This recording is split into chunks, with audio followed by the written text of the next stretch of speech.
नमस्कार, आप देख रहे हैं दिन भर बिहार। मैं हूं आपके साथ मधु। आइए जानते हैं दिन भर बिहार में आज क्या क्या हुआ। नजर डालेंगे सबसे पहले सुर्खियों पर।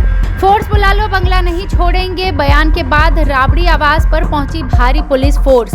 सरकारी आवास खाली करने के नोटिस पर भड़की राबड़ी देवी, बोली फोर्स बुला लो, खाली करा लो बंगला। इसके बाद बिहार की सियासत हुई तेज।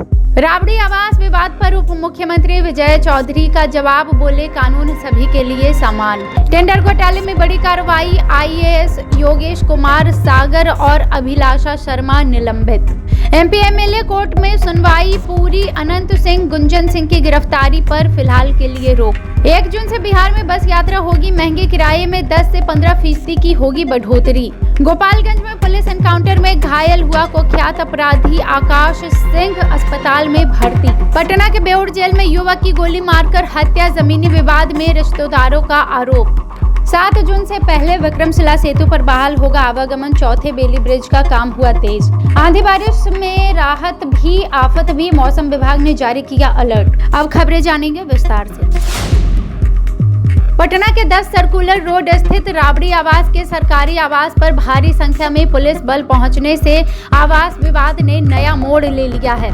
बताया जा रहा है कि एसडीपीओ अनु कुमारी के नेतृत्व में पुलिस टीम आवास परिसर के अंदर पहुंची और स्थिति का जायजा लिया। इससे पहले राबड़ी देवी ने कहा था कि वो बंगला खाली नहीं करेंगे और सरकार चाहे तो फोर्स भेजकर आवास खाली करा ले। भवन निर्माण विभाग ने आवास खाली कराने का तीसरा नोटिस जारी करते हुए कहा है कि यह बंगला अब मंत्री नंद किशोर राम को आवंटित किया जा चुका है। विभाग के अनुसार नेता प्रतिपक्ष के रूप में राबड़ी देवी को नवंबर 2025 में 39 हॉर्डिंग रोड स्थित सरकारी आवास आवंटित किया गया था, लेकिन अब तक पुराना आवास खाली नहीं किया गया है। इस घटनाक्रम के बाद बिहार की राजनीति में एक बार फिर से हलचल तेज हो गई है। बिहार के पूर्व मुख्यमंत्री और विधान परिषद में नेता प्रतिपक्ष राबड़ी देवी को आवंटित सरकारी आवास संख्या 10 खाली कराने के भवन निर्माण विभाग के निर्देश पर सियासत गर्म हो गई है। पटना एयरपोर्ट पर मीडिया से की बातचीत के दौरान राबड़ी देवी ने कहा कि यदि सरकार को आवास खाली कराना है तो फोर्स बुलाकर खाली करा ले, लेकिन वे स्वयं आवास खाली नहीं करेंगी।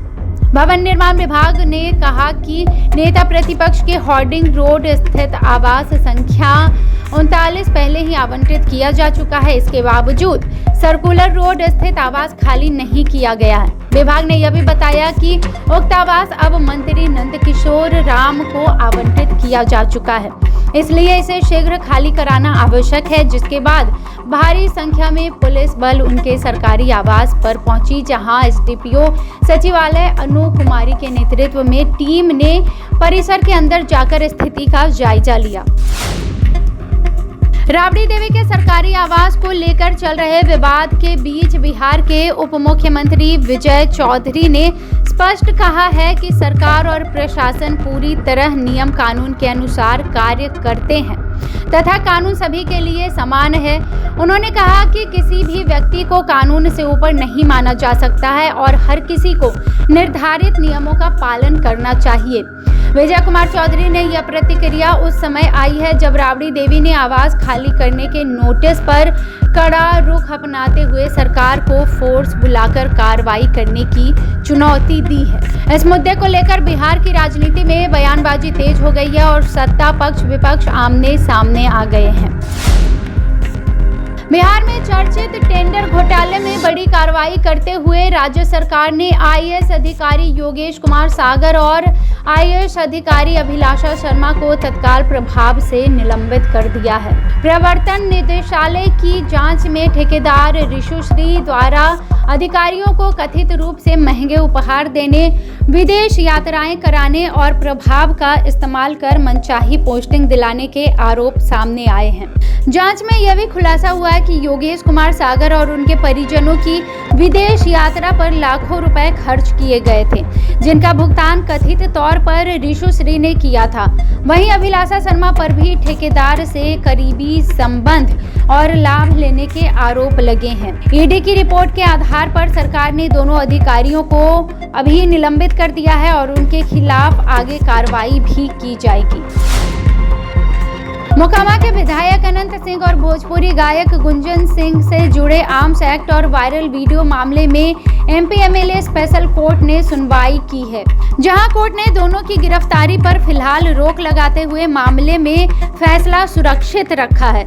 सुनवाई के दौरान बचाव पक्ष ने दलील दी कि अब तक एफएसएल रिपोर्ट और जांच से जुड़े पर्याप्त साक्ष्य कोर्ट के समक्ष प्रस्तुत नहीं किए गए हैं, जबकि मामले की जांच राज्य सरकार द्वारा सीआईडी को सौंप दी गई है।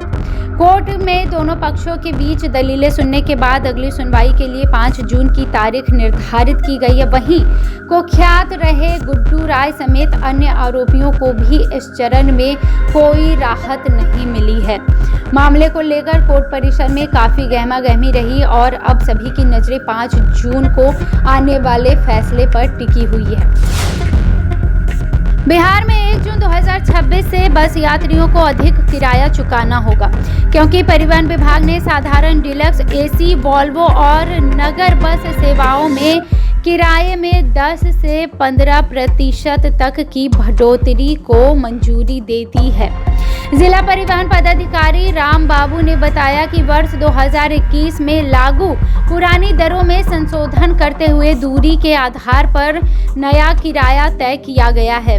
नई व्यवस्था के तहत छोटी दूरी की यात्रा पर कम और अधिक लंबी दूरी की यात्रा पर अपेक्षाकृत कम प्रतिशत की बढ़ोतरी लागू होगी। विभाग ने स्पष्ट किया कि निर्धारित दरें अधिकतम सीमा होगी और किसी भी बस संचालक को इससे अधिक किराया वसूलने की अनुमति नहीं होगी। सभी बसों और बस स्टैंडों पर किराया सूची प्रदर्शित करना अनिवार्य किया गया है तथा यात्रियों की शिकायतों के लिए शिकायत पंजी भी रखना होगा। गोपालगंज में पुलिस और 50,000 रुपए के इनामी अपराधी आकाश सिंह के बीच हुए मुठभेड़ में आकाश सिंह घायल हो गया, जिसके बाद पुलिस ने उसे गिरफ्तार कर लिया। पुलिस अधीक्षक विनय तिवारी के निर्देश पर गठित विशेष टीम ने गुप्त सूचना के आधार पर घेराबंदी की थी, लेकिन पुलिस को देखते ही आकाश सिंह ने कथित तौर पर फायरिंग शुरू कर दी। आत्मरक्षा में की गई जवाबी कार्रवाई के दौरान उसके पैर में 2 गोलियां लगी और वह मौके पर ही घायल होकर गिर पड़ा। पुलिस ने उसे हिरासत में लेकर इलाज के लिए गोपालगंज सदर अस्पताल में भर्ती कराया, जहां कड़ी सुरक्षा के बीच उसका उपचार चल रहा है। आकाश सिंह के खिलाफ हत्या, रंगदारी, फायरिंग और आर्म्स एक्ट समेत कई संगीन मामले दर्ज हैं तथा उसकी गिरफ्तारी पर 50,000 रुपए का इनाम भी घोषित था। राजधानी पटना के बेउर थाना क्षेत्र में नथुपुर निवासी आनंद कुमार की गोली मारकर हत्या कर दी गई। हत्या के किए जाने के बाद इलाके में सनसनी फैल गई। हरनी चक रोड स्थित इलाके में हुई इस वारदात के बाद गंभीर रूप से घायल आनंद कुमार को अस्पताल ले जाया गया, जहां डॉक्टरों ने उसे मृत घोषित कर दिया। परिजनों ने हत्या के पीछे लंबे समय से चल रहे जमीनी विवाद का वजह बताया है। इसके बाद गांव के ही कुछ रिश्तेदारों पर आरोप भी लगाया है। घटना के बाद मौके पर लोगों की भारी भीड़ जुट गई और क्षेत्र में दहशत का माहौल बन गया। सूचना मिलते ही पुलिस घटना स्थल पर पहुंची और साक्ष्य जुटाने के साथ आसपास के सभी सीसीटीवी फुटेज भी खंगाल रही है। शव को पोस्टमार्टम के लिए भेज दिया गया है तथा पुलिस परिजनों के बयान के आधार पर आगे की जांच में जुटी हुई है। भागलपुर के विक्रमशिला सेतु पर आवागमन बहाल करने के लिए युद्ध स्तर पर काम जारी है और जिलाधिकारी डॉक्टर नवल किशोर चौधरी लगातार निर्माण कार्यों की मॉनिटरिंग भी कर रहे हैं। अधिकारियों के अनुसार क्षतिग्रस्त 3 स्थानों पर बेली ब्रिज सफलतापूर्वक स्थापित किए जा चुके हैं, जबकि चौथे और अंतिम बेली ब्रिज का निर्माण व लॉन्चिंग कार्य तेजी से चल रहा है। तकनीकी ऑडिट में पुल के एक अन्य हिस्से में कमजोरी मिलने के बाद अतिरिक्त सुरक्षा को ध्यान में रखते हुए ये कदम उठाया गया है। जिलाधिकारी ने कहा कि 7 जून 2026 से पहले सेतु पर आवागमन शुरू करने का लक्ष्य रखा गया है।